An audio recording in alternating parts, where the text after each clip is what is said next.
कि बिहार में law and order fail है और जंगल राज की पुनर्वापसी हो गई है। नीतीश बाबू के नेतृत्व में भारतीय जनता पार्टी के पैरालाइज्ड हो गया है, लकवाग्रस्त हो गया है बिहार का प्रशासन। में लूट, भ्रष्टाचार, अपराध चरम सीमा पर है।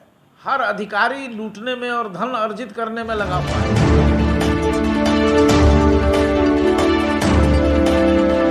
नाम संजय कुमार ठाकुर है। मैं जनसुराज का यहाँ प्रदेश मुख्य प्रवक्ता के दायित्व का निर्वहन कर रहा हूँ। और सर, देखा जा रहा है कि बिहार में क्राइम का चरम सीमा जो है अभी बहुत ऊपर पहुंच गई है। कल रात में मुकेश सहनी के पिताजी जीतन सहनी जी की बेरहमी से हत्या हो गई। वो उस पर आप क्या कहेंगे?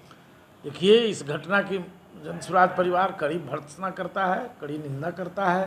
ये दुर्भाग्यपूर्ण है और ये प्रमाणित करता है कि बिहार में लॉ एंड ऑर्डर फेल है और जंगल राज की पुनर्वापसी हो गई है नीतीश बाबू के नेतृत्व में, भारतीय जनता पार्टी के नेतृत्व में।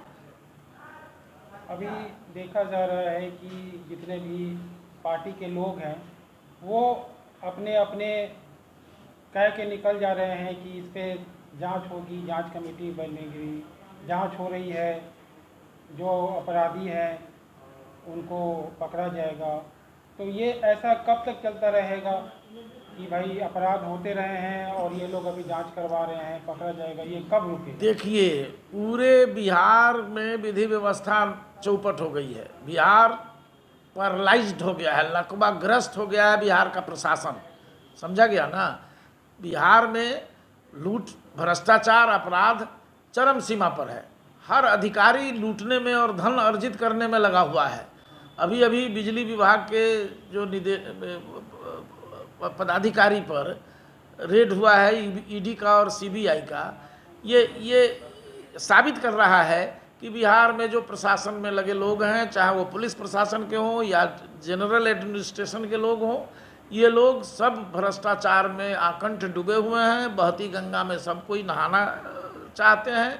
पुलिस के पास सारे अपराधियों की सूची होती है, क्यों नहीं अपराधियों को पकड़ा? वहाँ दरभंगा में जहाँ ये मुकेश सहनी जी के पिताजी की हत्या, निर्मम हत्या हुई है, लगता है कोई पेशेवर अपराधी बहुत बुरी तरह से उनके साथ, उनके शरीर के साथ मजाक किया है और उनको निर्दयता से उनकी हत्या कर दी है।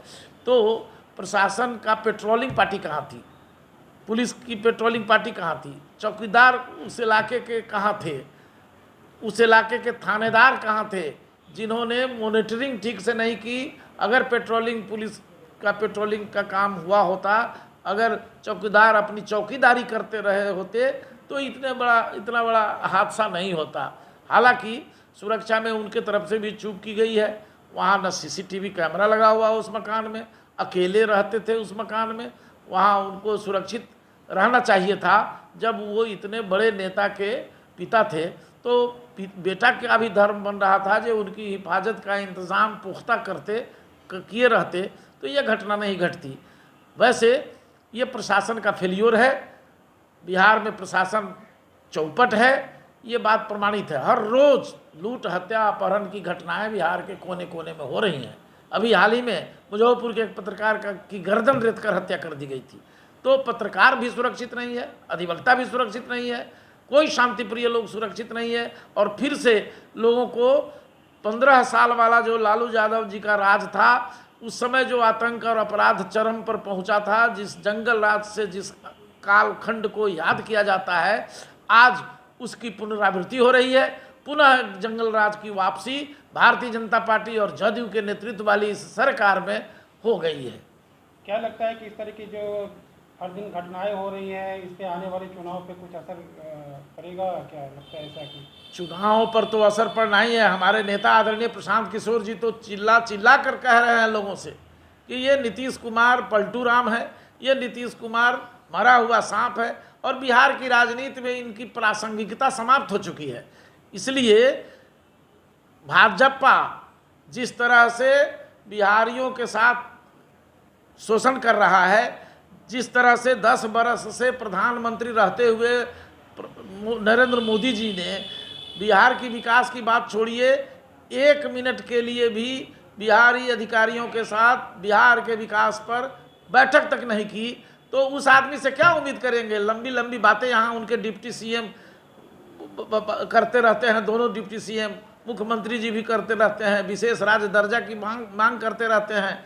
जब विशेष राज्य का दर्जा नहीं मिलने वाला है, प्रावधान में नहीं है, कानून में नहीं है, तो क्यों जनता को बेहुदा बनाते हैं, मूर्ख बनाते हैं।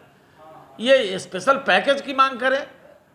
जब से गठबंधन की सरकार दिल्ली में बनी है, तब से नीतीश बाबू चुप्पी साधे हुए हैं, एक बार भी स्पेशल राज्य के लिए प्रधानमंत्री को मजबूर नहीं कर रहे हैं। अब तो इनके रिमोट पर दिल्ली की सरकार है, अब दिल्ली भाजपा के रिमोट पर नीतीश बाबू की सरकार है, तो दोनों में तो बड़ी अंतरंगता हो गई है।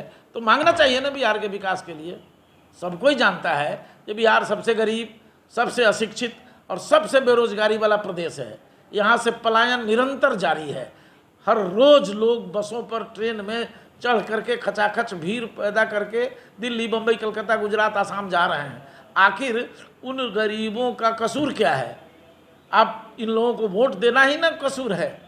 तो इसलिए आदरणीय प्रशांत जी के नेतृत्व में पूरे बिहार के लोग जग गए हैं और अगले विधानसभा चुनाव में इन दोनों गठबंधनों का, राजद कांग्रेस गठबंधन, जदयू भाजपा गठबंधन, दोनों का सुपड़ा साफ होगा और जनसुराज की सरकार बनेगी।